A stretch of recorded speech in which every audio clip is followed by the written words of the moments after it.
আল্লাহকে আল্লাহ বলে ডাক দেওয়ার মতো কেউ থাকবে না। আল্লাহ ইসরাফিলকে বলবেন, ইসরাফিল সিংহায় ফুঁক দাও।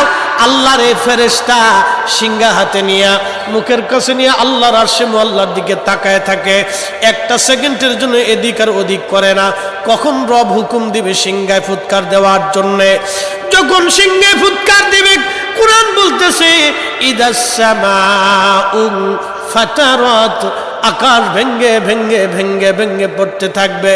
ওয়া ইদাল কাওয়াকিবু তাসারাত, সমগ্র নক্ষত্রগুলি ভেঙ্গে ভেঙ্গে ভেঙ্গে ভেঙ্গে পড়তে থাকবে। ওয়া ইদাল বিহারু ফুজ্জিরাত, সমুদ্রের তলদেশ উদ্দোলিত হয়ে যাবে। সমগ্র পানিগুলি পৃথিবীর উপরে আছাড় মারবে, আর ধুয়ে পারলে সব পৃথিবীবাসীকে নিয়ে যাওয়া হবে। ওয়া ইদাল কুবুরু বুসিরাত, কবরের ভিতরে যাহা আছে সব আমার মালিক আমার রব বের করে দিবে। কবর থেকে মানুষ বের হইয়া সেই দিন হাসরের ময়দানের দিকে দৌড়াইতে থাকবে, সবাই উলঙ্গ থাকবে। কিন্তু আমার নবীকে আল্লাহ ৭০,০০০ ফেরেশতা বেষ্টন করাইয়া জান্নাতের পোশাক পরাইয়া মহাসম্মানে ফেরেশতারা মিছিল দিয়ে দিয়া আমার নবীকে হাসরের ময়দানে মাকামে মাহমুদে বসাবে। একবার জোরে বলা যাবে কি আল্লাহু আকবার। বাজান মুসলমান, খুব মনোযোগ দেন। হযরত ইউনূস আলাইহিস সালামের কথা বলছিলাম। মাছের পেটের ভিতরে ইউনূস, চিন্তা করলেন মরে গেলাম না বেঁচে আছি, লাড়াচাড়া দিয়ে দেখলেন না বেঁচে আছি। দাঁড়ায় গেলেন খোদার পয়গম্বর, দাঁড়ায় দিয়ে সেজদার মধ্যে পড়ে গেলেন। মাছের পেটের মধ্যে সেজদার মধ্যে পড়ে বলতেছে লা ইলাহা ইল্লা আনতা সুবহানাকা। বিপদের দোয়া, কঠিন মুসিবতের মধ্যে যদি পড়ে যান তাহলে খতম ইউনূস এই দোয়াটা খতম দিতে থাকবেন। আল্লাহ যখন ইউনূস আলাইহিস সালাম এই জিকির শুরু করলেন, ইউনূসের এই জিকির আর ওই মাছের পেটের মধ্যে রইল না, এই জিকিরটা চলে গেল আরশে মুআল্লাতে। সুবহানাল্লাহ বলা যাবে। আরশে মুআল্লার পাশে এই জিকিরগুলি চারপাশ দিয়ে ঘুরতেছে। আরশে মুআল্লা ধরে রাখছেন ৪ জন ফেরেশতা কাঁধে করে। এই ৪ জন ফেরেশতা আল্লাহকে ডাক দেবে, বলে রব আপনার বান্দা ইউনূস তিনি জীবনে ভালো অবস্থায় থাকার সময় আপনার জিকির করেছে, আজকে সে মাছের পেটের ভিতরে পড়ে গভীর সমুদ্রের মধ্যে আপনার জিকির করতেছে। আল্লাহ ইউনূসের জিকিরের আওয়াজ আরশে মুআল্লার চারপাশ দিয়ে ঘুরতেছে। আল্লাহ আপনি আপনার ইউনূসরে মাফ করে দেন। আল্লাহ নবী বলেন উম্মত রে, ওই সময় যদি ইউনূস সেজদার মধ্যে পড়ে এই দোয়া না পড়তেন তাহলে কিয়ামত পর্যন্ত আল্লাহ ইউনূসকে মাছের পেটের মধ্যে ওইভাবে রেখে দিতেন। হযরত ইউনূস ওই সময় জিকির করতেছিলেন। এমন সময় ইউনূস আলাইহিস সালাম ডাক দিলেন, হে রব সমুদ্রের ভিতর থেকে আপনার জিকিরের আওয়াজ আসে, সমুদ্রের ভিতরে আপনার জিকির করে কে? আল্লাহ ডাক দিয়ে বলেন, ইউনূস তুমি সমুদ্রের ভিতরে জিকিরের আওয়াজ শোনো।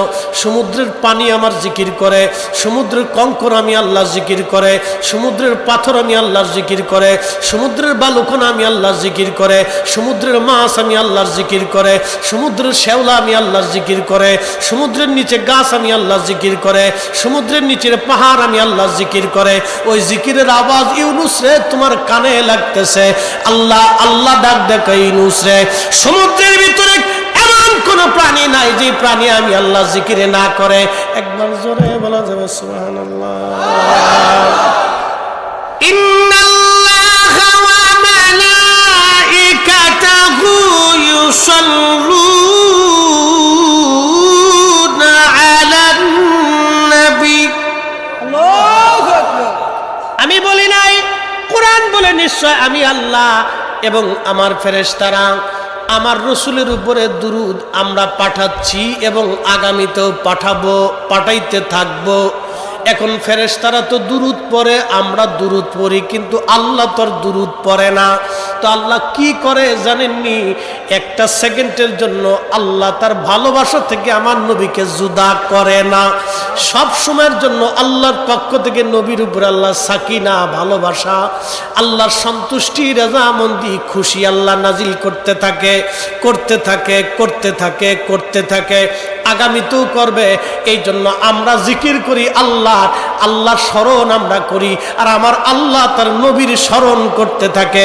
একটা সেকেন্ডের জন্য আল্লাহর স্মরণ থেকে নবীকে জুদা করা হয় না। একবার চিৎকার মেরে বলা যাবে কি মারহাবা। তাহলে আপনারা বলেন দুরূদ চলবে কি চলবে না? হাত উঁচু করে বলেন চলবে কি চলবে না? দুরূদ আমরা কারো ফতোয়ায় বন্ধ করব না। হাত উঁচু করে বলেন ঠিক কি না?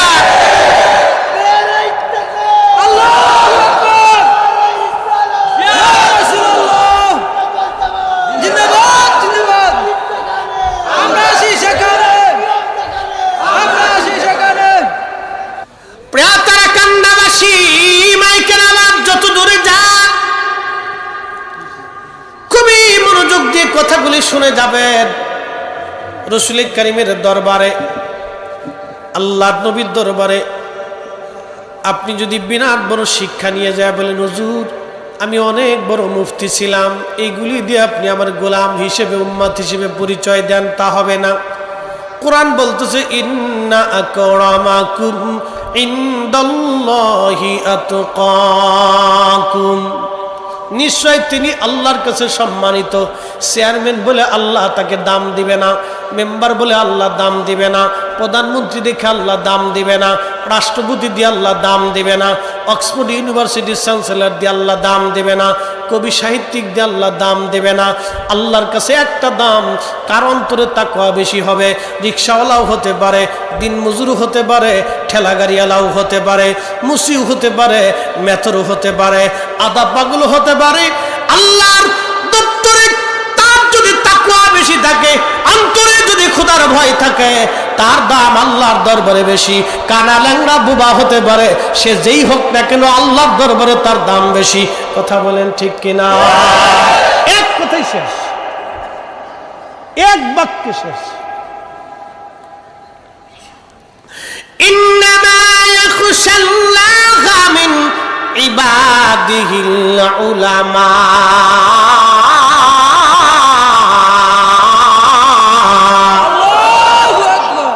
কষ্ট হচ্ছে আপনাদের? কিছু সময় কি বসা যাবে? ওয়াজ বেশি সময় করি নাই, কেবল 40 মিনিট চলতেছে। সরাসরি ডাইরেক্ট অ্যাকশনে ওয়াজ চলে গেছি। আরো 40 মিনিট সময় কি আমার দেওয়া যাবে না? সারা রাত দিবেন। যদি দেন তাহলে বসতে হবে, যদি লড়াচড়া করেন তাহলে আমি ওয়াজ করব না। কারণ বুঝে যাওয়া লাগবে আমি কাউকে কষ্ট দেওয়ার জন্য আসি নাই। আল্লাহ বলছেন উদউ ইলা সাবিলি রাব্বিকা বিল হিকমাতি ওয়াল মাউইজাতিল হাসানা, তোমরা ওয়াজ করো হিকমত আর সুন্দর শব্দমালা দিয়া। ফেরাউনের কাছে মুসা নবীর আল্লাহ পাঠানোর সময় বলেন, মুসা রে, ফেরাউনের সাথে ঝগড়া করবা না, সুন্দর ভাষা দিয়ে তাকে কালেমার দাওয়াত দিবা। মানলে মানবে, না মানলে না মানবে। আমাদেরও কথা তাই, সুন্দর ভাষা দিয়ে দাওয়াত দিব। যার মানার দরকার মানবে, না মানলে না মানবে। কখন কার কলিজার ভিতরে রাসূলুল্লাহর মুহাব্বত আসবে আমাদের জানা নাই। একটা ঘটনা আজকে না বললেই নাই। ও যুবকরা আজকে শুনে যান, ফিলিস্তিনের জন্য আজকে যারা লড়াই করতেছে, ওরা হামাসের মুসলমান ভাজান, তাদের কলিজার সন্তান হারিয়ে ফেলতেছে। তারপরেও তারা মা বলতেছে, আমার সন্তান যদি আরো থাকতো তাহলে আরো কয়টা সন্তান শহীদ হলে আমি মা খুশি হয়ে যাইতাম।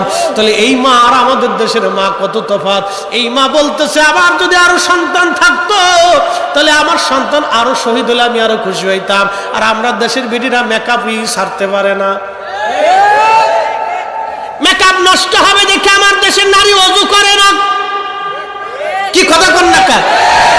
মেকআপ নষ্ট হবে দেখে আমার দেশের নারী ওযু করে না, নামাজ পড়ে না। লিপস্টিক নষ্ট হবে দেখে খাবার খায় না, আকুরে মাছের মতো খায়। ফিলিস্তিনের কথা বলছিলাম যে কখন কার অন্তরে নবীর মোহাব্বত আসে আমরা জানি না। যুবক আজকে একটা ঘটনা শোনাই। ভারতের একজন লেখক, তিনি বই লেখলেন। বইটার নাম হলো রঙ্গিলা রসুল। রঙ্গিলা রসুল লেখে এই বইয়ের মধ্যে তিনি লেখলেন, মুহাম্মদ অধিক বিয়ে করেছিলেন তার কাম পিপাসা, নিজের যৌনতা, এইগুলি পিপাসা মিটানোর জন্য তিনি অধিক বিয়ে করেছিলেন। এজন্য বইয়ের নাম দিছে রঙ্গিলা রসুল। আচ্ছা বলেন, নবীর মহান চরিত্র নিয়ে যারা বাজে কথা বলে, আমাদের আর বুঝার বাকি নাই ওদের জন্ম আতারে পাতারে ঝোড়ে জঙ্গলে হোটেলে মোটেলেই হইছে। বলেন ঠিক কিনা? সন্দেহ আছে? আছে আছে। উতুল্লিম বাদা যালিকা জানিব। কোরআন বলতেছে ওরা জানাত, ওদের জন্য ভেজাল আছে। ইয়া হে রাসূল ওয়া ইন্নাকা লাআলা খুলুকিন আযীম, আপনি মহান চরিত্রের আধার। না এই চরিত্র কখনো ছিল, না কখনো হবে, না কোনো মা আপনার মতো চরিত্রবান সন্তান জন্ম দিবে। রসুলের মতো কোনো সন্তান কখনো জন্ম কোনো মা দিতে পেরেছে? দিতে পারবে? এক বাক্যে শেষ। খাপ মনোযোগ দিয়ে মুসলমান, রঙ্গিলা রসুল লেখার পরে হাজার হাজার আলেম, হাজার হাজার মুসলমান ব্রিটিশ আমল চলে, তেমন কোনো প্রতিক্রিয়া নাই। কিন্তু পাকিস্তানের লাহোরে একটা যুবক, তার মুখে দাড়ি ছিল না, তার নাম ছিল ইলমুদ্দিন। একসাথে বলবেন কি মারহাবা? ইলমুদ্দিন নামে একটা যুবক, মুখে দাড়ি নাই, কাঠমিস্ত্রি ছিল, তাও সহযোগী। আচ্ছা বলেন তো 20 বছর আগে কাঠমিস্ত্রির কত বেতন ছিল? 30 বছর আগে কত ছিল? তারপরেও সহযোগী কাঠমিস্ত্রি সামান্য বেতনে কাজ করত, কোনোদিন খেত, কোনোদিন অর্ধেক বেলা খেত। আজকে আপনাদের সামনে উপস্থাপন করি, আজ থেকে 30 বছর আগে এই দেশের অনেক মানুষের 3 বেলা পেট ভরে খাবার পাইতো না। এক বেলা মুড়ি সিঁড়ি দিয়ে খাইতো, আর এক বেলা মা বাসনে প্লেটে ভাত ভাগ করে দিত। অর্থাৎ যতগুলি ভাত ছিল সন্তান মিলে মিলে ভাগ করে দিয়ে বলতো, যা আছে এটাই খাইতে হবে রে বাপ, এর বেশি দেওয়ার মতো আজকে আর সুযোগ নাই। কোনোদিন চিড়ে মুড়ি দিয়েও চলে গেছে, মা ওইভাবে আমরার বন্টন করে দিছে। আজকে মানুষ আছে 18 কোটি, কিন্তু ভিক্ষে যে করে তার বাড়িতেও 2-4-10 কেজি চাইল থাকে। কি কথা কন ঠিক কিনা? ঢাকা শহরে এক বেড়ির ভাড়া নাই। জিজ্ঞেস করা হলো কত পরিমাণে কামায়, কয় মাসে লাখখানিক হয়। আমি টঙ্গী ইস্তেমার মাঠ দিয়ে ওই মাহফিলে যাইতেছিলাম, আপনার ওই যে কি বলে পুবালির দিকে মাহফিলে যাচ্ছি, মাজুখানের দিকে মাহফিলে যাচ্ছি। এক ভিক্ষুক এসে বলল, হুজুর কিছু পয়সা করে দেন। আমি 2 টাকা দিলাম। ভিক্ষুক ফিরাই দেখা, হুজুর আমি 2 টাকা ভিক্ষা নেই না। তার মানে বোঝা গেল আজকে ভিক্ষুকের ঘরে খাবারের অভাব নাই। কি কথা কন না কে? কিন্তু 20 বছর আগে পেট ভরে এদেশের মানুষ 3 বেলা খাইতে পারে নাই, এইরকম 80% ফ্যামিলি ছিল। তা হযরত ইলমুদ্দিনের কথা বলতেছি। ইলমুদ্দিন তিনি কোন রকম বেতন পাওয়ার পরে একটা ছুরি কিনলেন। ইলমুদ্দিনের চিন্তা হলো, রঙ্গিলা রসুল লেখে আমার নবীর ইজ্জতের সে আঘাত করছে, হয় ও বাঁচবে না হয় আমি বাঁচবো, হয় ও মরবে না হয় আমি মরব। এই কথা বলার পরে তখন ব্রিটিশ আমল চলতেছে, বর্ডার টর্ডার এত কিছু ছিল না।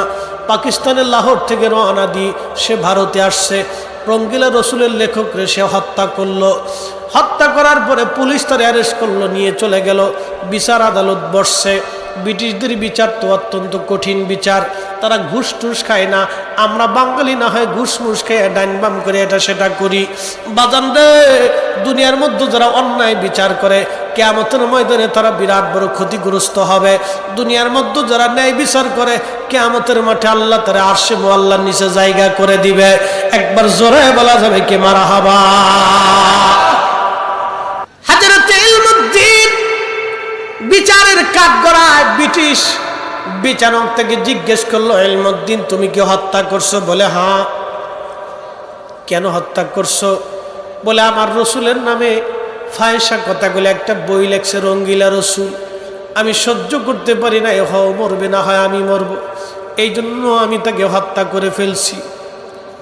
তখন বিচারক রায় দিয়ে দিবে। আদালত বলতেছে, উকিল যারা আছে তারা তো আবার বলতেছে, বিচারক অপেক্ষা করেন, আমার যিনি মক্কেল তিনি আবেগের বশে কাজ করেছেন, তাকে একটু সময় দেন, বয়স অল্প, যুবক মানুষ, আমরা তার সঙ্গে কথা বলি, আজকে রায় দিবেন না, আর একটু সময় তাকে দেয়া হোক। সময় দেয়া হলো। এবার উকিল মহোদয় তিনি ইলমুদ্দিনের কাছে যা বলেন, ইলমুদ্দিন তুমি শুধু একটা কথা বলবা, তোমাকে ফাঁসির কাষ্ট থেকে আমি ছুটাই নিয়ে আসব। ইলমুদ্দিন বলেন, কি বলতে হবে বলেন। বলে বলতে হবে তুমি শুধু বলবা, আমি আবেগতাড়িত হয়ে করে ফেলছি, আমার ব্রেন তখন ঠিক ছিল না, আমি কাজ ঠিক করতে পারি নাই, আমি তখন অসুস্থ ছিলাম, আমি আদালতের কাছে ক্ষমা চাই, শুধু এই কথাটা বলবা তোমাকে ফাঁসি থেকে মুক্ত করে নিয়ে আসবো, জেল যাবত যাই হোক না কেন তোমাকে ফাঁসির থেকে খালাস করে নিয়ে আসবো। ইলমুদ্দিন হুঙ্কার ছেড়ে উকিলকে বলতেছে, উকিল আমার মামলার উকিলতে আপনার করতে হবে না, শোনেন আমি বুঝে সুঝেই তাকে হত্যা করেছি, আমি যার প্রেমের মালা গলায় দিছি তার জন্য ফাঁসির মালা গলায় দিতে পারি। আল্লাহু আকবার, আল্লাহু আকবার। রাসূলুল্লাহর মহব্বত কার কলিজার ভিতরে আসবে আমরা জানি না, ঠিক কি না?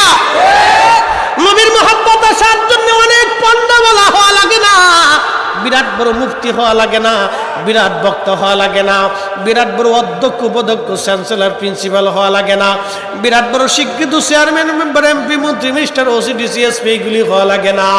নবীর মহব্বত করার জন্য বাজানরে অস্ত্র শস্ত্র স্বাবলম্বী হওয়া লাগে না, এগুলি শিখা লাগে না।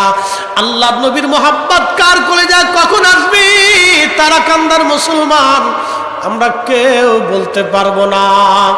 ইলমুদ্দিন ডাক ডাকে উকিল, যার জন্য আজকে প্রেমের মালা গলায় দিলাম, আজকে আমি তার জন্য ফাঁসির মালা গলায় দিতে পারি, আমি মিথ্যা বলবো না, আমি শাহাদাত বরণ করার জন্য প্রস্তুত হয়ে আছি, আমি ওই নবীর জন্য, আমি ইলমুদ্দিন জীবন দেওয়ার জন্য আমি প্রস্তুত হয়ে আছি। একবার চিৎকার মেরে বলা যাবে কি আল্লাহু আকবার? যুবক আপনাকে বলতেছি, সেই দিন ইলমুদ্দিনের জন্য ফাঁসির রায় দিয়ে দেওয়া হলো।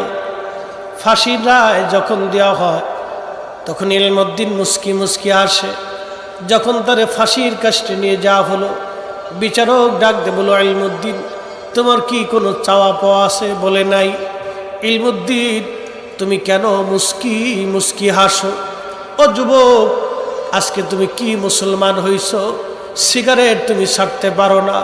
ও যুবক আজকে তুমি কেমন নবীর উম্মত হইলা? তুমি কেমন করে রসুলের উম্মত হইলা?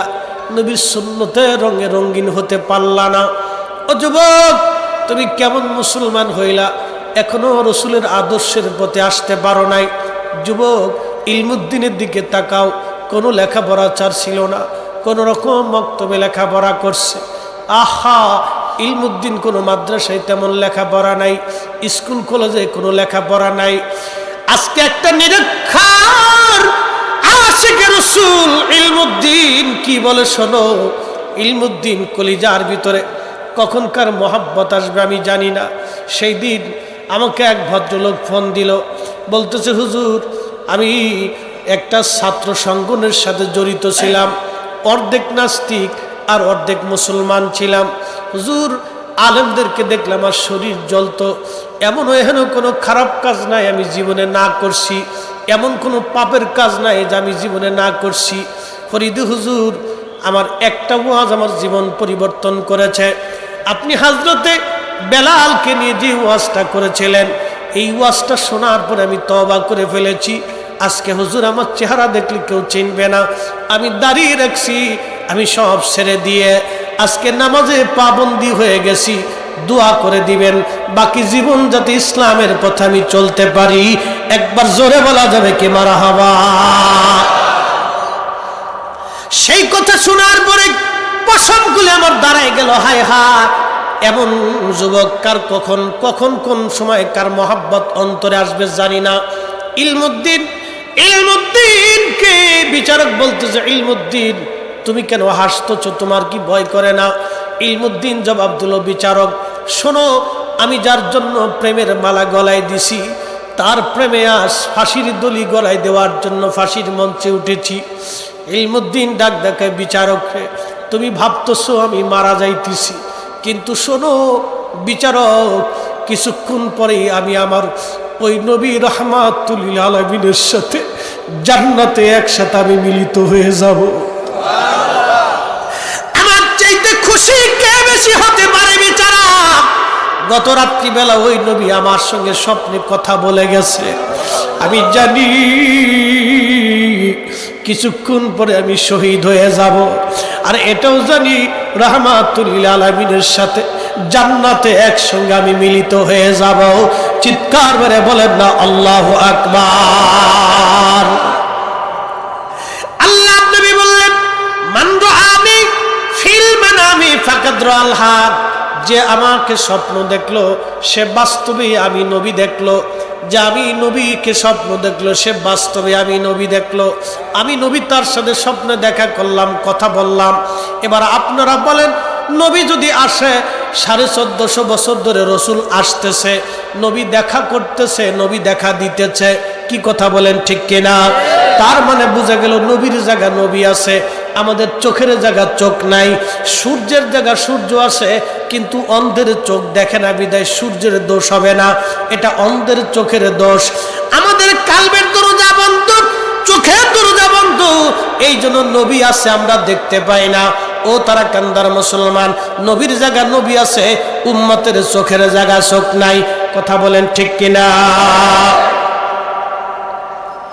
বাস্তবতা থেকে একটা সুন্দর ঘটনার মাধ্যমে আমি চমৎকার করে আপনাদের সামনে একটা ঘটনা উপস্থাপন করি। পৃথিবীর মধ্যে একজন বিরাট বড় ইমাম ছিলেন, তার নাম মুহাম্মদ ইবনে সুলাইমান জাসুগি রহমাতুল্লাহ আলাইহি। উনি ছিলেন বর্তমান মরক্কো। আপনারা জানেন কয়েকদিন আগে ফুটবল খেলায় ভালো খেলা করেছিল। এই মরক্কো একটা মুসলিম দেশ, 99% সুন্নি মুসলমান তারা। এই মরক্কোকে কে দিনের দাওয়াত দিল জানেননি? এটা আফ্রিকার একটা অঞ্চল, আরবি ভাষাভাষী। এই মরক্কো অঞ্চলে দাওয়াত দিয়েছিলেন আল্লাহর ওলিরা। তার ভিতরে অন্যতম ছিলেন মুহাম্মদ ইবনে সুলাইমান জাসুলি। ওনার ইন্তেকালের 70 বছর পরে ওনার কবর থেকে মাটি সরানো হলো ওনাকে স্থানান্তর করার জন্য। 70 বছর পরে কবর থেকে যখন মাটি সরানো হলো, দেখা গেল মুহাম্মদ ইবনে সুলাইমান জাসুলি 70 বছর আগে যেইভাবে কবরে রাখা হয়েছিল, 70 বছর পরে ওইভাবেই কবরের মধ্যে আছে। কাফনের কাপড় পচে যায় নাই, চোখের ভুরু নষ্ট হয় নাই, তার ত্বকটা নষ্ট হয় নাই, ঠোঁট তার শুকায় যায় নাই, একটা পশম তার পরে যায় নাই। একবার জোরে বলা যাবে কি আল্লাহু আকবার? তেলের গাড়ি তেলে চলে, হাওয়ার গাড়ি হাওয়ায় উড়ে, বিনা তেলে চালায় গাড়ি নবী সুলাইমান। আমরা সেই মুসলমান, আমরা সেই মুসলমান, কথা কোন ঠিক কিনা? কোরআন বলতেছে, ওয়ালা তাকুলু লিমান ইউকতালু ফি সাবিলিল্লাহি আমওয়াত। খুব মনোযোগ দেন, কোরআন কার কালাম? কালামের ভিতরে ভুল টোল আছে। আকাশ ভেঙে যাবে, কোরআন মিথ্যা হবে না। জমিন পুড়ে যাবে, কোরআন পরিবর্তন হবে না। সাগর শুকায় যাবে, কোরআনের কোনো পরিবর্তন, সংযোজন, বিয়োজন আর কোনোদিন হবে না। কথা বলেন ঠিক কিনা? হ্যাঁ মুসলমান, কোরআন বলতেছে আল্লাহর পথে যারা জীবন দেয় তোমরা তাদেরকে মরা মনে করিও না। বাল আহইয়াউ ওয়ালাকিন লা তাশউরুন, বরং তারা জিন্দা জিন্দা জিন্দা। একবার জোরে বলা যাবে কি মারহাবা? আল্লাহর হাবিবের দুরূদ শরীফ কখন থেকে চালু হলো? বাস্তবতা থেকে বলি, খুব মনোযোগ দেন। কুকুর জিকির করে কার? মাছে জিকির করে কার? পশুরা জিকির করে কার? পাখিরা জিকির করে কার? মনোযোগ দিয়ে, সকালবেলা রাত 3টার সময় পাখি কিচির মিচির করে। মানুষ যখন ঘুমায় পাখি আল্লাহর জিকির শুরু করে দেয়। রাত 3টার সময় আকাশের ফেরেশতা মরক যখন ডাক দেয়, দুনিয়ার মরগু তখন আল্লাহু আকবার বলে চিৎকার দেয়। কি কথা বলেন ঠিক কিনা? মানুষ তখনও ঘুমায় থাকে। ওই যে আপনার বাড়ির কুকুর, ও জিকির করতে করতে করতে করতে যায়। প্রাণীগুলি কখন মারা যায় জানেননি? যখন সে আল্লাহর জিকির বন্ধ করে দেয় তখন তার মৃত্যু এসে যায়। কোরআন বলে, ইউসাব্বিহু লিল্লাহি মা ফিস সামাওয়াতি ওয়া মা ফিল আরদ ও নবী, উম্মতকে জানান সৃষ্টির মধ্যে যা আছে, কোন সৃষ্টি? আপনি যেই জমিনের উপরে বসে আছেন, এই জমিনের নিচে আরো 6টা জমিন আছে। এই পৃথিবীর মধ্যে 7টা মহাসাগর আছে, 7টা মহাদেশ আছে, বড় বড় পাহাড় আছে, বন জঙ্গলের প্রাণী আছে, সমুদ্রের বিরাট বড় বড় মাছ। একটা তিমি মাছি প্রত্যেক দিন 110 মণ খাবার খায়। একটা তিমি প্রত্যেক দিন 110 মণ খাবার খায়। এইরকম মহাসাগরে হাজার হাজার লক্ষ লক্ষ তিমি মাছ আল্লাহ সৃষ্টি করে রাখলেন। হযরত ইউনূস আলাইহিস সালামকে যখন আল্লাহ মাছের পেটে নিয়ে গেলেন, জাহাজ থেকে উনি লাফ দিলেন সমুদ্রের মধ্যে, তখন আল্লাহ একটা মাছকে বললেন, মাছ আমার ইউনূসরে তুমি খাও, কিন্তু খাইবারে মাছ ইউনূসরে ব্যথা দিবে না, কারণ ও আমার পয়গম্বর, ওরে হজম করা যাবে না, ওরে ব্যথা দেওয়া যাবে না, আমার ইউনূসরে কিন্তু কোনো কষ্ট দিবি না রে মাছ। হযরত ইউনূস আলাইহিস সালাতু ওয়াস সালাম 4-5 পুরুষ পরে আদম আলাইহিস সালামের 4-5 পুরুষ পরে তার জন্ম। বর্তমান ওমানের নিনুয়াতে ওই এলাকাতে তিনি দিনের দাওয়াত দিয়েছিলেন। ওমানের সালানা সমুদ্রের পারে হযরত ইউনূস আলাইহিস সালাম একটা এলাকার ভিতরে 1.5 লক্ষ মানুষের কাছে কালেমার দাওয়াত নিয়ে গিয়েছিলেন। ওরা কালেমার দাওয়াত মানে নাই, খোদার পয়গম্বর মন বেজার করে রওনা হয়ে গেলেন। বিরাট বড় একটা মাছ আল্লাহ দাওয়াত দিলেন ইউনূসকে খাওয়ার জন্য। আল্লাহর পয়গম্বর ইউনূস কিন্তু আমাদের মতো 3.5 হাত এত ছোট ছিলেন না, উনি উনার হাতের প্রায় 50 হাত লম্বা ছিল। একবার জোরে বলা যাবে কি সুবহানাল্লাহ। আদম নবীর কয়েক পুরুষ পরে আমাদের বাবা আদম ছিলেন 60 হাত লম্বা, আমাদের হাতের 60 হাত না, আদম নবীর নিজের হাতের 60 হাত লম্বা। খাজা আজমিরি কি ওয়াজ করলো, কে সেই দিন তোর জবানের ফয়জুদ, কি তার ইমানের বরকত, কি জবানের তার হিকমত, জবানে তার কত বড় পাওয়ার ছিল। হেঁটে হেঁটে গেল, এত বড় মঞ্চ নাই, বিরাট জনসমাবেশ নাই, হেঁটে হেঁটে গেল, কালেমার দাওয়াত দিল। খাজা বাবার কাছে একজন না, দুইজন না, 1 কোটি মানুষ কালেমা পড়ে মুসলমান হয়ে গেল। একসাথে বলবেন কি আল্লাহু আকবার। তার মানে সেই জবান আর এই জবান এক জবান। তার মানে বোঝা গেল খাজা আজমিরি একা যা করছে আমরা 2 কোটি আলেম তা করতে পারি নাই। কথা কোন ঠিক কিনা? খুব মনোযোগ দেন। বলছিলাম হযরত ইউনূস আলাইহিস সালামের কথা। বিরাট বড় হযরত ইউনূস আলাইহিস সালাম, সেই মাছ আসছে ইউনূসরে খাওয়ার জন্য। তাহলে মাছটা কত বড় হতে পারে? আল্লাহর পয়গম্বর মাছের পেটে চলে গেলেন, ওই মাছের খাওয়ার জন্য আল্লাহ আরো একটা মাছ পাঠাইছে। আরো জোরে। ইউনূসরে খাইছে যেই মাছে, সেই মাছের খাওয়ার জন্য আল্লাহ সমুদ্র থেকে আরো একটা মাছ পাঠাইলো। ও মাছ যাও, তুমি সেই মাছের খাবা, কিন্তু হজম করবা না, কারণ ওই মাছের মধ্যে আমার নবী ইউনূস। হযরত ইউনূস আলাইহিস সালামকে নিয়ে মাছ মহাসমুদ্রের মধ্যে চলে গেল। তাহলে যে ইউনূসরে যেই মাছে খাইলো সেই মাছটা কত বড়, সেই মাছের যেই মাছে খাইলো তাহলে সেই মাছটা কত বড়। এইরকম হাজার হাজার মাছ প্রত্যেক দিন 100 টন 200 টন করে খাবার এক একটা মাছের আমার আল্লাহ রাব্বুল আলামিন খাওয়ায়। তাহলে এবার বলেন, মাছের যদি আল্লাহ খাওয়াইতে পারে, ব্যাংক নাই, আদালত নাই, ওই যে আপনার খাদ্য গুদাম নাই, চাষাবাদ নাই, গম নাই, ভাত নাই, চাষের জমিন নাই, ফল নাই, ফ্রুট নাই, আল্লাহ একটা মাছের যদি প্রত্যেক দিন 100 মণ খাওয়াইতে পারে, 110 মণ করে প্রত্যেক দিন যদি খাওয়াইতে পারে, তাহলে আমরার মতো মানুষের আল্লাহ খাওয়াইতে পারে। তারপরও এই জাতি সুদ খায়, ঘুষ খায়, সুয়ের খায়, কুত্তা খায়। কি কথা কোন ঠিক কিনা? ইয়া আইয়ুহাল্লাযীনা আমানুস্তাঈনু বিস-সাবরি ওয়াস-সালাহ।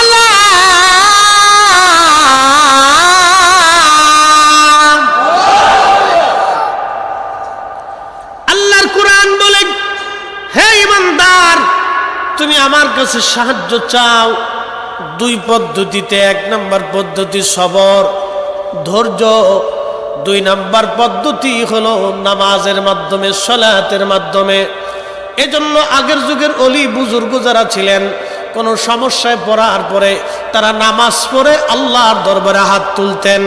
আজকে আমার দেশে একদল হলো নামাজের পরে মোনাজাত মানে না, তার মানে ওরাই হলো বর্তমান আজাজিলের দালাল। ইউনূস আলাইহিস সালাম মাছের পেটের ভিতরে, ইউনূস আলাইহিস সালাম যখন মাছের পেটের মধ্যে তিনি লড়াচড়া দিলেন, নড়াচড়া দিয়ে চিন্তা করলেন আমি কি মারা গেছি না বেঁচে আছি। দেখলেন না, আমি তো বেঁচে আছি। বিরাট বড় মাছের পেট। ইউনূস আলাইহিস সালাম লম্বা কম না, 40-50 হাত লম্বা একজন মানুষ। মাছের পেটের মধ্যেই তিনি দাঁড়ায়া গেলেন। তাহলে পেটটা কত বড় হতে পারে, মাছটা কত বড়? সুবহানাল্লাহ, বাড়ি যাইয়া। তাহলে মাছ কত বড়, পেট কত বড়। সেই মাছের খাইছে আরো একটা মাছ, তাহলে সেই মাছ কত বড়? আল্লাহর কোরআন বলে আলাম তারা আন্নাল্লাহা ইয়াসজুদু লাহু মান ফিস সামাওয়াতি ওয়া মান ফিল আরদ। ও নবী, আপনি কি দেখেন না সপ্তম আসমান, সপ্ত জমিনের ভিতরে যাহা আছে সব আমি আল্লাহর সেজদা দেয়। আপনি রসুল কি দেখেন না সব আমি আল্লাহর সেজদা দেয়। গাছে আল্লাহর সেজদা দেয়, আপনি আমি দেখি না, কিন্তু আমার নবী দেখতো। মাছে আল্লাহর সেজদা দেয়, আমি আপনি দেখি না, কিন্তু আল্লাহর নবী দেখতো। পাহাড় আল্লাহকে সেজদা দেয়, আমি দেখি না, কিন্তু নবী দেখতো। কোরআন বলে ওয়াশ-শামসু ওয়াল কমারু ওয়ান নুজুমু ওয়াল জিবালু والشجر والدواب وكثير من الناس।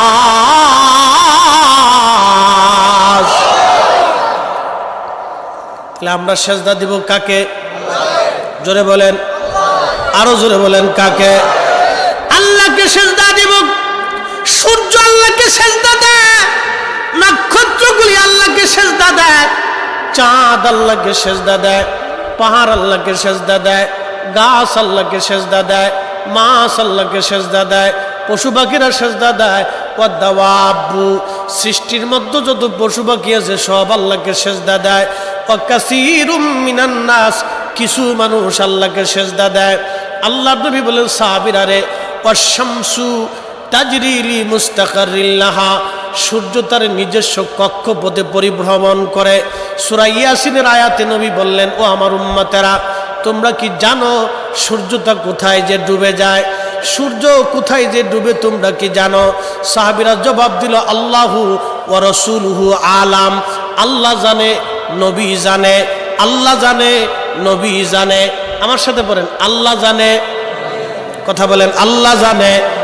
আমি বলি নাই, ১৬ লক্ষ সাহাবী বলছেন আল্লাহু ওয়া রাসূলুহু আলাম, আল্লাহ জানে, নবী জানে। আল্লাহ জানে, নবী ভালো জানে। আল্লাহ এবং তার নবী ভালো জানে। আমরা বলি নাই, ১৬ লক্ষ সাহাবী বলেছে। হাজার হাজার হাদিসের ভাষ্যে এই কথাটা আসছে, আল্লাহু ওয়া রাসূলুহু আলাম।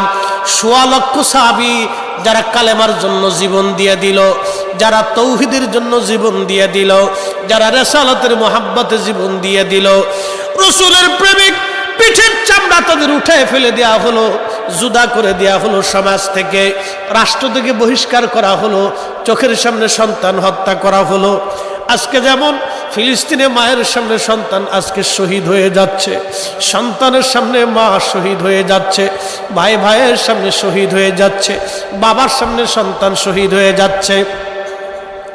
তারপরও ফিলিস্তিনি মুসলমান বাইতুল আকসার জন্য, কালেমার জন্য, এই স্বাধীনতার জন্য মিথ্যাবাদী ইসরায়েল জালেম জুলুম ইহুদিদের সামনে মাথা নত না করে, তারা মাথা উঁচু করে জিহাদের ময়দানে অল্প সংখ্যক সামানা নিয়ে যুদ্ধের ময়দানে তারা ঝাঁপিয়ে পড়েছে। যদি তোমরা ইমাম মেহেদীর সৈনিক যদি তোমরা দেখতে চাও, তাহলে আজকে ফিলিস্তিনের দিকে তাকালে দেখো, ওরাই হলো আসলেই ইমাম মেহেদীর সৈনিক। কথা কোন ঠিক কিনা? হযরত জাফর রাদিয়াল্লাহু আনহু নবীজির চাচাতো ভাই, নবীজির চাচাতো ভাই ছিলেন হযরতে জাফর, হযরত আলী রাদিয়াল্লাহু আনহুর আপন ভাই। মুতার প্রান্তরে শহীদ হলেন। কাফেররা তার দুইটা হাত কেটে ফেললো। কেটে ফেলে দেওয়ার পরে নবীজি বললেন, সাহাবীরা, আমার জাফরের হাতের বদলেতে আল্লাহ দুইটা পাখা সৃষ্টি করে দিছে, ওই পাখা দিয়ে আমার জাফর তামাম সৃষ্টি উড়ে বেড়ায়। আল্লামা ইমাম সুয়ুতি রাহমাতুল্লাহ আলাইহি খাসাইসুল কুবরার মধ্যে লেখেন, আল্লাহর নবী একদিন রাস্তা দিয়ে সাহাবা ইকরাম নিয়ে যাচ্ছে মদিনার পথ দিয়ে। এমন সময় নবীজি বলেন, ওয়ালাইকুম আসসালাম। সাহাবীরা বলেন, হুজুর আপনাকে সালাম দিল কে, আর আপনি জবাব দিলেন কেমনে? কার জবাব দিলেন? কে আপনাকে সালাম দিল? আল্লাহর নবী বলেন, সাহাবীরা রে, আমার জাফর এই সামনে দিয়ে উড়ে যাওয়ার সময় আমাকে সালাম দিয়ে গেছে, তোমরা দেখো নাই, কিন্তু আমি নবী দেখছি, এই জন্য আমি আমার জাফরের সালামের জবাব দিয়ে দিলাম। একবার চিৎকার মেরে বলেন আল্লাহু আকবার। আল্লাহর পথে যারা জীবন দেয় তারা জিন্দা। তারা কি? জোরে বলেন, জোরে বলেন, তারা কি? জোরে বলেন, তারা কি? কে বলেছে? বাল আহইয়া, বাল আহইয়া, বরং তারা জিন্দা। ওয়ালাকিন লা তাশউরুন, তোমরা অনুধাবন করো না, তোমরা বুঝো না। আল্লাহ বলে তোমরা অনুধাবন করো না, তোমরা বুঝো না। এই জন্য আল্লাহর পথে যারা জীবন দেয়, আল্লাহ বলা হয়ে যারা কবরে যায়, রাসূলুল্লাহর গোলাম হয়ে যারা কবরে যায়, তাদের কবরে মাটি দেহ পচায় না, পোকা খায় না, মাটি স্পর্শ করে না, তাদের দেহ যেরকম ওইরকমই থাকে। সুলাইমান জাজুলি 70 বছর পরে কবর যেমনে ওইরকমই ছিল, তার দেহ পচে নাই। কারণ কি জানেন? একটা আমলের কারণে। বলবো একসাথে বলেন তো আল্লাহু আকবার। উনি ওনার কিতাব দালাইলুল খায়রাতের মুকদ্দমার ভিতরে উনি ওনার জীবনের একটা ঘটনা লিখছেন। হযরত সুলাইমান জাসুরি বলেন, হে মা বোনেরা, আপনারাও আজকে শুনে যাবেন, মনোযোগ দিয়ে শুনে যান রে মা বোনেরাও শুনে যান। আমরার মানুষ তৈরি করা লাগবে, মানুষ। আমি নবী না চিনিলাম, কি যে ভুল করিলাম, ঠিক কিনা? আমি নবী না মানিলাম, কি যে ভুল করিলাম, ভস্মে ঢালিলাম ঘি। মানুষ হইয়া ভবেতে আসিয়া মানুষের করিলাম কি। মানুষ হইয়া ভবেতে আসিয়া মানুষের করিলাম কি। মানুষ হইয়া ভবেতে আসিয়া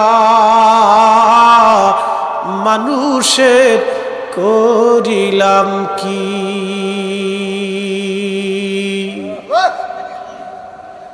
সুলাইমান জাসুরি বলেন, কালেমার দাওয়াত দেওয়ার জন্য আমি মরক্কোর বারবার নামক এলাকায় গেলাম। মরুভূমির রাস্তা, প্রচুর রাস্তা পথ চলতেছি মরুভূমির ভিতর দিয়ে। এমন সময় লক্ষ্য করলাম আমার মশকের পানি শেষ। শরীর মাসালা হলো, অজু চলে গেলে আবার অজু করা লাগবে, কিন্তু শর্ত হলো যদি পানি না থাকে তায়াম্মুম করা লাগবে। আল্লাহর ওলি বলতেছেন, পানি খুঁজতেছি সারা এলাকা, কিন্তু পানি খুঁজে আমি পাই না। এমন সময় দেখলাম বহুদূর একটা বাগান দেখা যায়। চিন্তা করলাম, বাগান যেহেতু আছে তাহলে অবশ্যই পানির কোনো ব্যবস্থা আছে, কারণ যেখানে গাছ আছে পানি ছাড়া তো গাছ বাঁচতে পারে না। আর যেহেতু বাগান আছে, জঙ্গল আছে, অবশ্যই পশু পাখি আছে। হযরত সুলাইমান জাজুলি বলেন, আমি মরুভূমি থেকে বাগানের দিকে মোড় দিলাম। বাগানে আসলাম, বিরাট বড় জঙ্গল। এসে দেখি ওই জঙ্গলের ভিতরে একটা গাছের নিচে কুঁড়ে ঘর। কুঁড়ে ঘরের দরজার পাশে দাঁড়ায় ডাক দিলাম, কেউ আসো? আমি সুলাইমান জাজুলি অজু করব, পানি দেওয়া কি যাবে? কিন্তু ভিতর থেকে কোনো আওয়াজ আসলো না। আমি দৌড়ে একটু দূরে যায় দেখলাম একটা কুয়া আছে, কুয়ার ভিতরে পানি আছে, কিন্তু পানি উঠানোর মতো কোনো যন্ত্র নাই। পানি উঠানোর মতো কোনো দরিয়ার মশক নাই।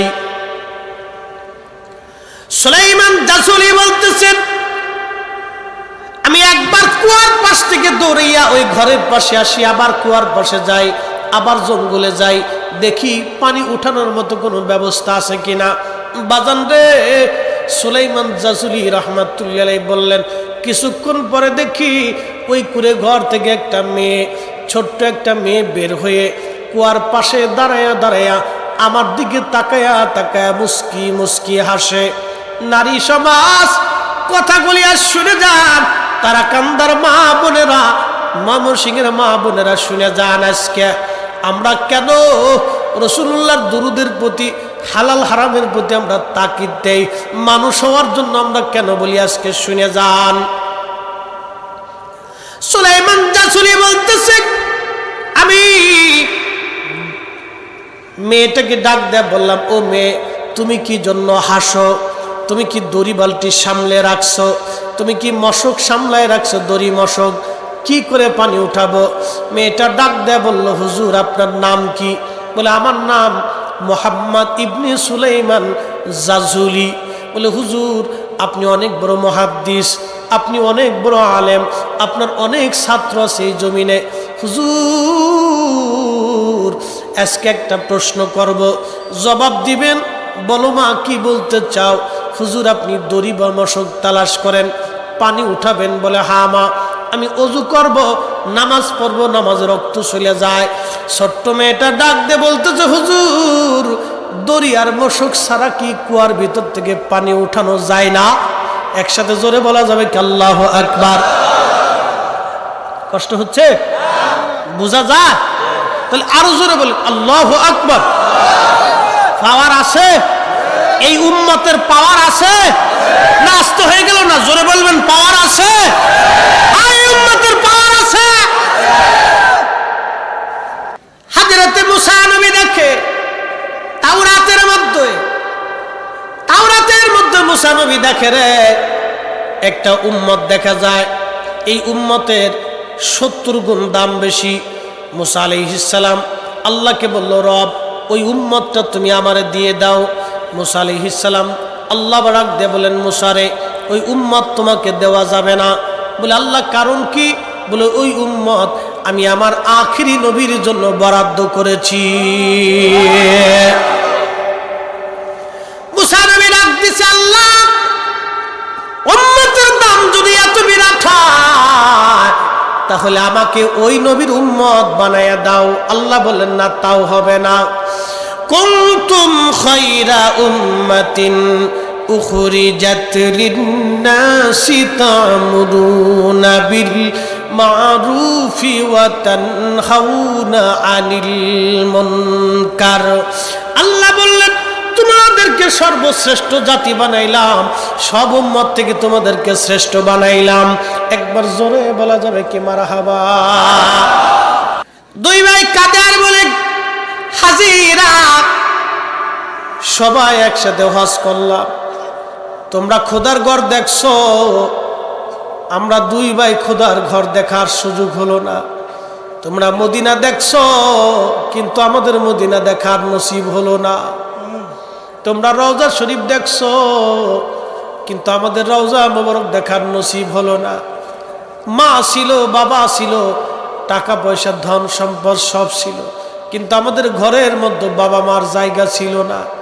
হাজিরা রে, একটা ভুলের জন্য আজ খোদা দুনিয়ায় কাবা মক্কা মদিনা দেখাইলো না। বুঝছি আমরা কি জন্য আজ অন্ধ হয়ে গেলাম। আল্লাহর শাস্তি এখনো আছে, তখনও ছিল, আগামীতেও থাকবে। যতই পারাপারি করেন কোনো লাভ হবে না। মানুষ মানুষের মতো হইতে হবে, মুসলমান মুসলমানের মতো হতে হবে। কথা বলেন ঠিক কিনা? এক সাহাবী এসে বলেন, ইয়া রাসূলুল্লাহ, নিয়ত করেছিলাম ফতে মক্কা হলে কাবা ঘরের দরজার মধ্যে সুমা লাগাবো। সাহাবী বলতেছে, হুজুর ফতে মক্কা হয়ে গেল, কাবা ঘরে সুমা লাগাবো, দয়া করে আপনি বলে দেন। আমার দিকে তাকান। নবীজি বললেন, সাহাবী তোমার ঘরে কি মা আছে? বলে, হ্যাঁ হুজুর মা আছে। আল্লাহর নবী ডাক দিয়ে বলেন, সাহাবী রে, যদি ঘরে মা থাকে মায়ের পায়ের মধ্যে সুমা লাগাও, আল্লাহর ঘরের চৌকাঠে সুমা লাগানো হয়ে যাবে। আজকে আমার দেশের কিছু ভাইরা ছেলেমেয়েরা কদমবুসি করত। আগে আমার দেশের ছেলেরা মেয়েরা মায়ের পায়ের মধ্যে হাত দিয়ে চুমা খাইতো, বাবার পায়ের মধ্যে হাত দিয়ে চুমা দিত, দোয়া খাইরে নিয়ে আসতো। এইগুলি শিরিক আর বেদাত বলে আজকে সমাজ থেকে উঠাই দিয়ে দিছে, বন্ধ করে দিছে। বন্ধ করে বাবা লাভ হয় নাই। এটা ছিল আদব, আদাবুল মুফরাদ। ইমাম বুখারী লিখতেছে নবীজির চাচা ছিলেন আব্বাস রাদিয়াল্লাহু আনহু, হযরত আলী ছিলেন ভাতিজা। হযরত আব্বাসকে আলী রাদিয়াল্লাহু আনহু দেখার সঙ্গে সঙ্গে হাতের মধ্যে চুমা দিতেন, পায়ের মধ্যে চুমা লাগাইতেন। একবার জোরে বলা যাবে কি মারহাবা? আচ্ছা আপনারা বলেন, আলী কি সোয়াবের জন্য চুমা দিতেন না মোহাব্বতের জন্য দিতেন, তাজিমের জন্য দিতেন? হযরত আলীর তো নেকের অভাব নাই, আছে?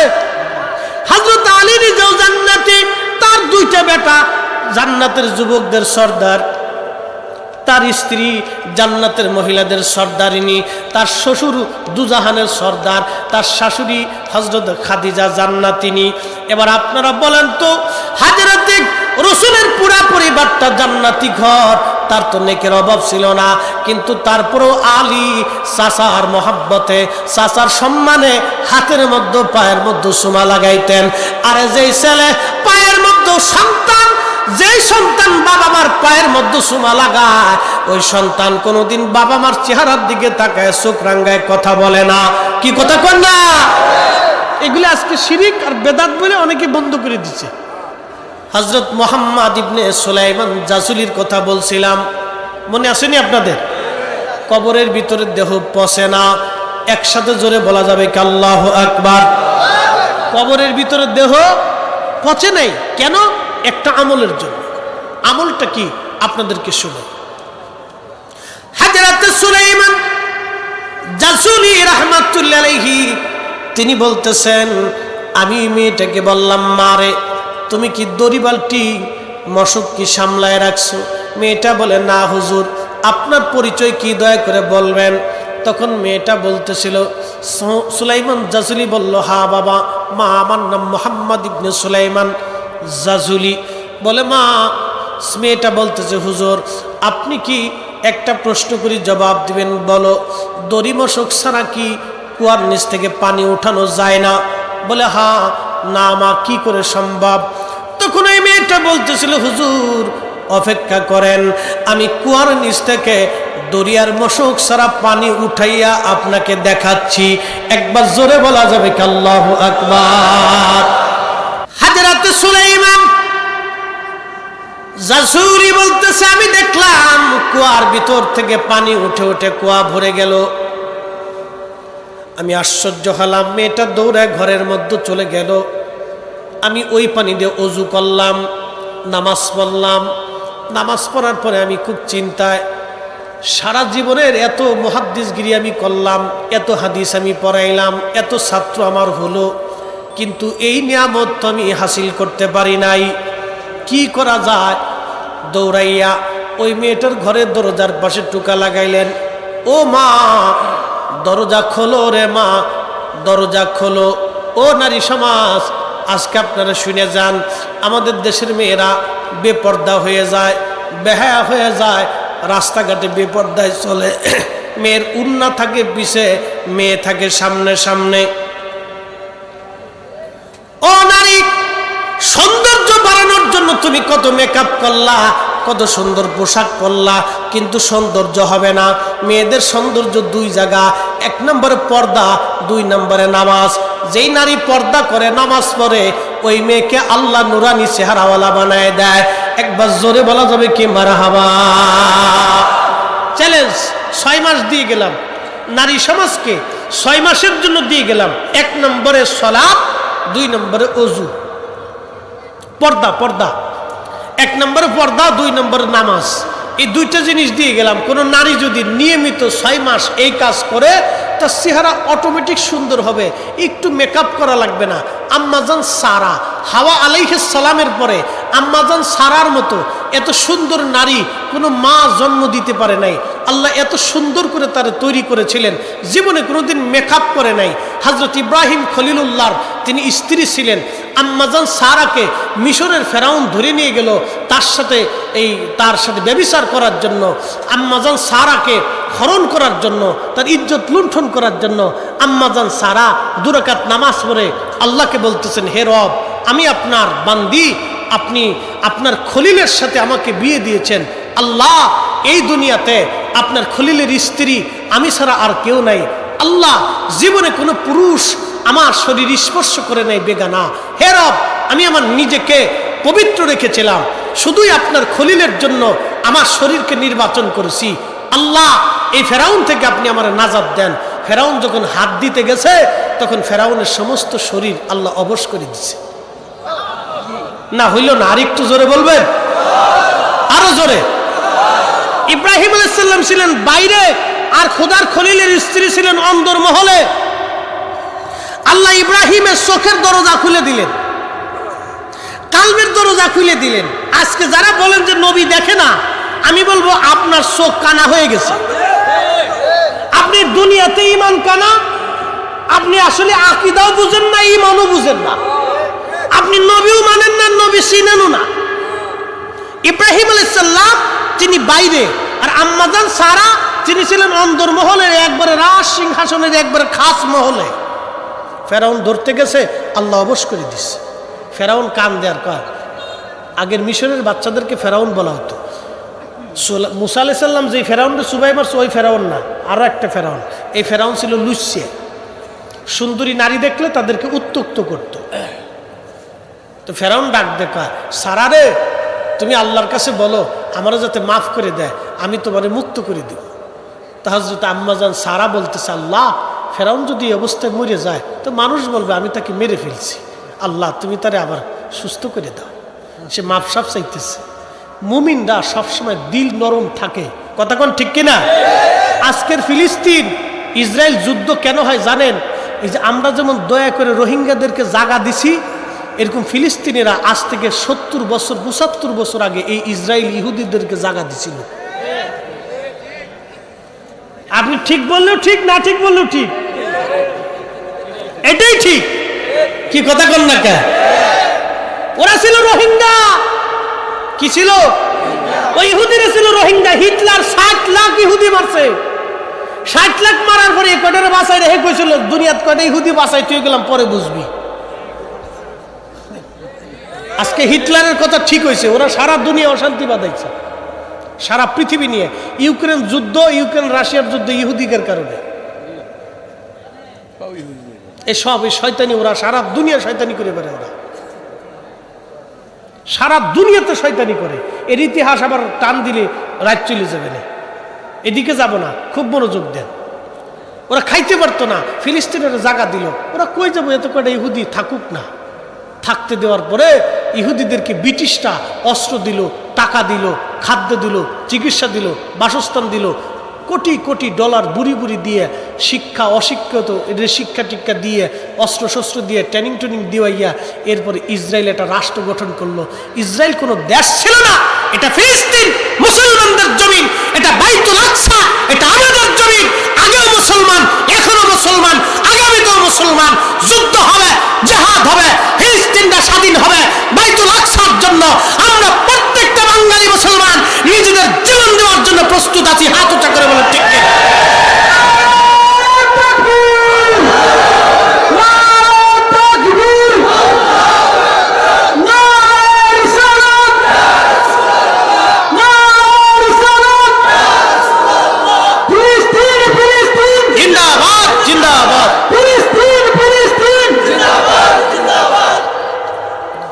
ইসরায়েলের দুই গালে হয় না, ইসরায়েলের দুই গালে, জালিমদের দুই গালে।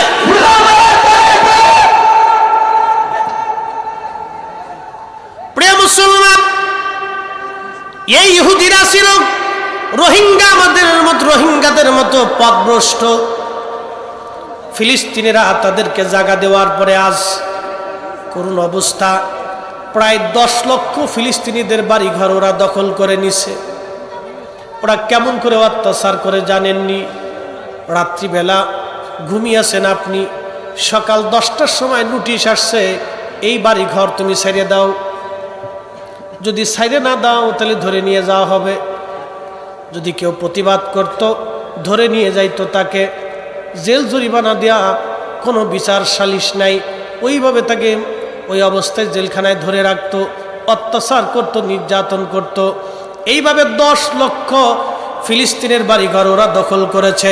তার মানে ওরা দখলদার, ওরা জালিম। কথা কোন ঠিক কিনা? ওরা দখলদার, ওরা জালিম, তারা কামদার মুসলমান। খুব মনোযোগ দেওয়া যায়, আপনারা শুনে যান। হকের উপরে থাকাটাও এটা আমাদের জন্য ঈমান, সত্যের উপরে প্রতিষ্ঠিত থাকাটাও আমাদের জন্য ঈমান। বাজান, দুনিয়ার থেকে আজ আসি, কাল এই মাটির নিচেই ঘর হয়ে যাবে। একদিন মাটির ভিতরে হবে ঘরে, মন আমার কেন বান্ধ দালান ঘর, মন আমার কেন বান্ধ দালান ঘর। কথা বলেন ঠিক কিনা? বাজান, আজকে বলে দিয়ে যায়, আজকে আপনি মারা যাবেন। মারা যাওয়ার পরে কালকে সন্ধ্যা লাগার আগে আপনাকে কবরস্থ করা হবে। ও বন্ধু, ওই কবরে আপনার সঙ্গে কেউ যাবে না, বন্ধু বান্ধব যাবে না, আত্মীয় স্বজন যাবে না, সন্তান যাবে না, স্ত্রী যাবে না, পুত্র যাবে না, সবাই বিদায় জানায় চলে আসবে। বন্ধুরে, 6 মাস পরে তো আপনার সন্তান আপনার কথা ভুলে যাবে, আপনার স্ত্রী হয়তো ভুলে যাবে। যদি মা জীবিত থাকে তাহলে সারাটা জীবন মা কান্নাকাটি করবে। কি কথা বলেন ঠিক কিনা? মা বলে না রে বন্ধু, মা ভুলে না। সন্তান কানা হলেও মা ভুলে না, সন্তান ল্যাংড়া হলেও মা ভুলে না, সন্তান বুবা হলেও মা ভুলে না।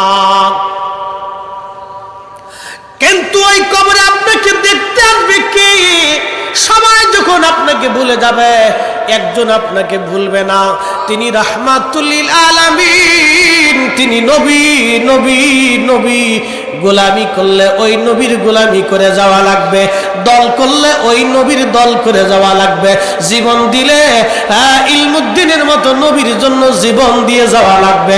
কথা কোন ঠিক কিনা? বলছিলাম হযরতে ইব্রাহিম আলাইহিস সালাম বাইরে নামাজ পড়তেছে, আল্লাহ দিল খুলে দিলেন, চোখ খুলে দিলেন। আম্মাজান সারা ভিতরে, ফেরাউন হাত দিছে, ধরতে গেছে, আল্লাহ অবশ করে দিলেন। আম্মাজান সারা বলে, রব তুমি যদি এখন মেরে ফেলাও তো মানুষ বলবে আমি তাকে মেরে ফেলছি, আল্লাহ তুমি হায়াত দিয়ে দাও, কাকুতি মিনতি করতেছে, জিন্দা বানাও। আবার সুস্থ করছে। আমাদের অঞ্চলে একটা প্রবাদ ছিল, এক বক্তা মাঝে মধ্যে ওয়াজ করতো, আগার খাসি দেগার পাড়া তোলালো, তবু পাড়ার ভব খাসলাত না গেল। কথা বুঝছেন না? আগার পাড়া দেগার খাসি তোলালো, তবু পাড়ার ভব খাসলাত না গেল। পাড়া চিনছেন নি আপনারা? আচ্ছা, পাড়ার শরীরে খুব আতরের গন্ধ কয়। হ্যাঁ, কি গন্ধ! ওরা যতই সাবান সুডা শ্যাম্পু যাই দেন, ও গন্ধ ওর শরীর থেকে যায় না। তো মনোযোগ দেন, এই পাড়ারে আপনি যতই তুলান, তো আগে যে ওই যে পাড়ার যে একটা বব খাসলা চরিত্র, অকামের চরিত্র, এই চরিত্র আর কোনোদিন যায় না। ও খালি ববো করে বেড়ায়, ববো করে বেড়ায়, ববো করে বেড়ায়। এই জন্য কবি লেখছেন, আগার পাড়া ডেগার খাসি তোলালো, তবু পাড়ার বব খাসলাত না গেল। তো বদ চরিত্র চরিত্রবান সহজে হয় না। যদি কেউ বলেন যে চরিত্র চেঞ্জ হয়েছে, তাহলে খুব হিসাব কিতাব করে বুঝতে হইব, কারণ জ্বালা আছে। তো ফেরাউনে করছে কি, ভালো হয়ে যাওয়ার পরে আবার আম্মাজান সারার দিকে হাত বাড়াইছে। বুঝতে পারছেন? আবার আল্লাহ অবশ করে দিচ্ছে। এবার শুধু অবশ হয় নাই, মির্গি রোগের মতো ছটফট ছটফট করতেছে। বলবেন আল্লাহু আকবার। আল্লাহ আছে না? জোরে কোন আল্লাহ আছে? আল্লাহর ক্ষমতা কি আগের মতোই আছে? হ্যাঁ, আগের মতোই আছে। ও ফিলিস্তিনরা যতই পারাপারি করুক ওই ইসরায়েলরা ফিলিস্তিন দখল করার জন্য, আল্লাহর কসম করে বলি মুসলমানদের ভিতরে সুলতান গাজী সালাউদ্দিন আইয়ুবীর জন্ম হয়ে যাবে, নুরউদ্দিন জঙ্গির জন্ম হবে, শাহজালালের জন্ম হবে, শাহপরানের জন্ম হবে, খাজা আজমিরের জন্ম হবে, মুজাদ্দিদ আল ফিসানির জন্ম হবে। এক এক সময় এক একজনকে আল্লাহ পাঠাই দিয়া মুসলমানদের জমিন আল্লাহ দখল করাবে। কথা বলেন ঠিক না বেটা? হাজরাতে সারা ডাক দিয়ে বলেন, রাব এইভাবে যদি লোকটা মারা যায় তাহলে লোকেরা বলবে আমি মেরে ফেলছি। রব্বুল আলামিন তুমি তারে মাইরো না, আল্লাহ তুমি তারে মাইরো না, তুমি তারে আবার সুস্থ করে দাও। আবার সুস্থ করে দিছে, আবার হাত দিয়ে ধরতে গেছে, ওই চরিত্র সহজে তার ভালো হয় না। আবার আল্লাহ পাক অবশ করে দিলেন। এবার ফেরাউন ডাক কয়, সারা রে, ও সারা তুমি যদি আমারে মাফ করে দাও, আল্লাহর কাছে বলো আল্লাহ যদি সুস্থ করে দেয়, তাহলে আমার একটা মেয়ে আছে হাজরা, আমি আমার হাজরাকে তোমার দাসী বানায় দেব। একসাথে বলবেন না মারহাবা? আম্মা জান সারা রাদিয়াল্লাহু আনহা তিনি দোয়া করলেন, আল্লাহ তুমি সুস্থ বানায় দাও। ফেরাউন এবার ভালো হইয়া তার মেয়ে দাস হাজরাকে তার দাসী বানায় দিল। আল্লাহর খলিল বিল্ডিং প্রাসাদের বাহিরে নামাজরত আম্মাজান সারা রাদিয়াল্লাহু আলাইহিস সালাম তিনি আসছে। আল্লাহর খলিল তখনও নামাজ পড়তেছিলেন। আম্মাজান সারা আল্লাহর খলিলকে সালাম দিলেন, নামাজরত অবস্থায় ইশারা করলেন। তখন আম্মাজান সারা তার বর্ণনা করতেছিলেন, কিন্তু আম্মাজান সারা তো জানে না আল্লাহর খলিল ইব্রাহিম ওই অবস্থায় বিল্ডিংয়ের বাহিরে থাইকা সব কিছু তিনি দেখে ফেলাইছে। আল্লাহর খলিল ইব্রাহিম যদি বাহির থেকে সব দেখতে পারে অন্দরমহলে, তাহলে আপনারা বলেন রওজা মোবারক থেকে আমাদের নবী আজকের মাহফিল দেখার ক্ষমতা আছে না? না আছে? জোরে বলেন আছে?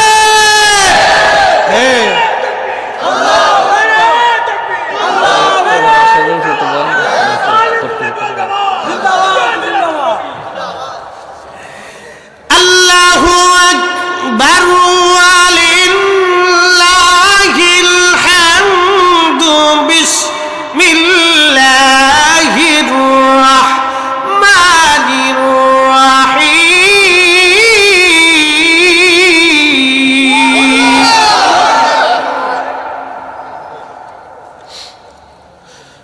কুল ইন্নাল মাউতাল্লাযী তাফিরুনা মিনহু ফাইন্নাহু মুলাকীকুম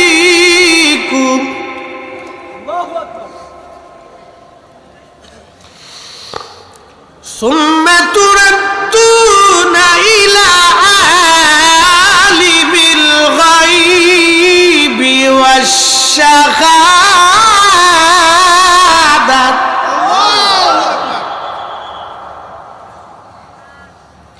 আল্লাহ বলেন, হুজুর কুল আপনি বলে দেন, ইন্নাল মাউতাল্লাযী তাফিরুনা মিনহু, আমার বান্দা মরণ থেকে যতই পালাক না কেন পালানোর কোনো সুযোগ নাই। আসমান জগৎ আর জমিন জগৎ যেখানেই পালাক না কেন আমার বান্দা পালানোর মতো কোনো রাস্তা নাই, পালাইতে পারবে না। সুম্মা তুরাদ্দুনা ইলা আলিমিল গায়বি ওয়াশ-শাহাদাত। শুধু পালাইবে না তা না, আমার বান্দার আমলগুলি আমি রব্বুল আলামিন তারে দেখাই দিব। ফায়ুনাব্বিউকুম বিমা কুনতুম তা'মালুন। জিন্দেগি তোর যাইরে ফাঁকি দিয়া রে সোনার আদম, জোর যায় ফাঁকি দিয়া।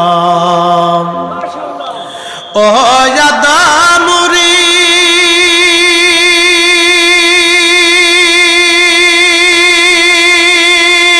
পাক ধরিয়া গেছে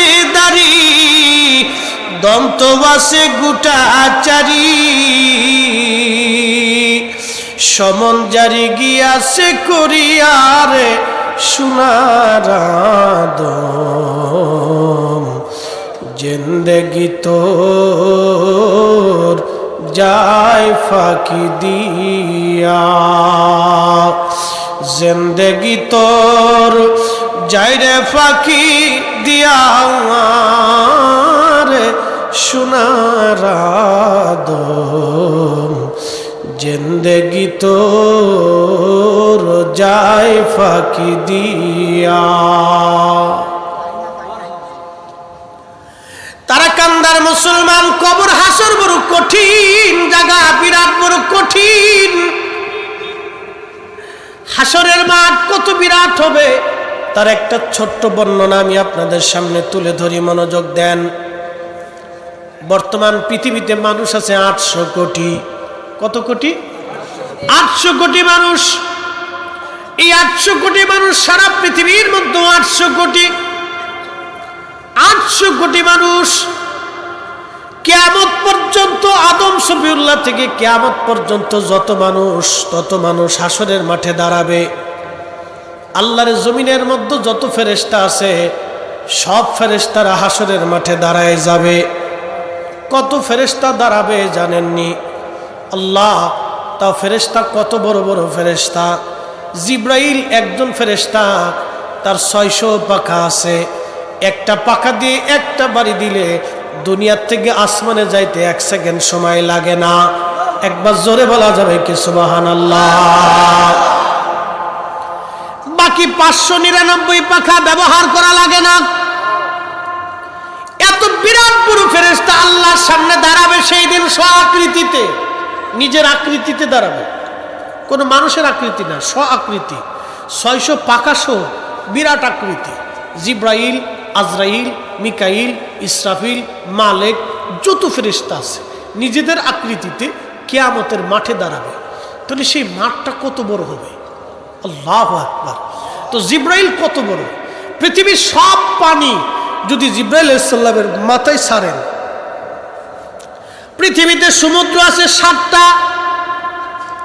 এই জমিনের নিচে যেই জমিন আছে সেখানেও সমুদ্র আছে, সেই জমিনের নিচে আরো যত জমিন আছে সেখানেও সমুদ্র আছে, আসমান জগতেও সমুদ্র আছে।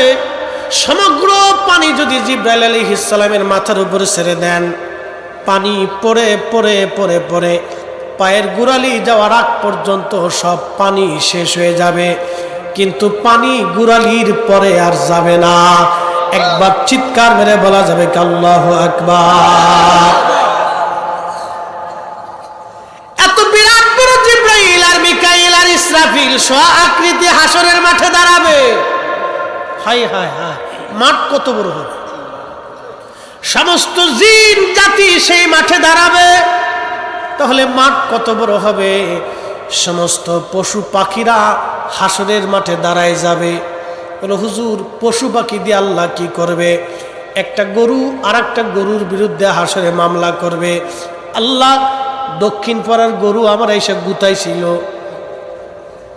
গুতা দিছিল, আল্লাহ আমি তার এই বিচার চাই। আল্লাহ বলবেন, তোমার যেইভাবে গুতা দিছিল তুমি সেইভাবে তার একটা গুতা দিয়ে দাও। তোমার যে কয়টা গুতা দিছিল তুমি সেই কয়টা গুতা ওইভাবে দিয়ে দাও। কিয়ামতের মাঠে ওইভাবে পশু পাখিদের বিচার করা হবে, কিন্তু মানুষেরও বিচার করা হবে। যারা জাহান্নামী হবে তারা সেই দিন আফসোস করে বলবে, আল্লাহ, পশু পাখিদের বিচার হয়ে যাওয়ার পরে তারা মাটি হয়ে গেল। পশু পাখিদের কোনো জান্নাত জাহান্নাম নাই, শুধু কয়েকটা প্রাণী আর বস্তু জান্নাতে যাবে। 1 নম্বরে সেই পাখি যেটা হুদহুদ, সুলাইমান আলাইহিস সালামের গুপ্তচর ছিল। আর একটা সেই কুত্তা, আসহাবে কাহাবের সঙ্গী যে কুত্তাটা 7 জন অলিকে ভালোবেসে কিতমির কুকুর জান্নাতে চলে গেল। অতএব আমরা যারা অলিদেরকে ভালোবাসি, অলিদের সাথে আমাদেরও জান্নাত নসিব হয়ে যাবে। কথা কোন ঠিক কিনা?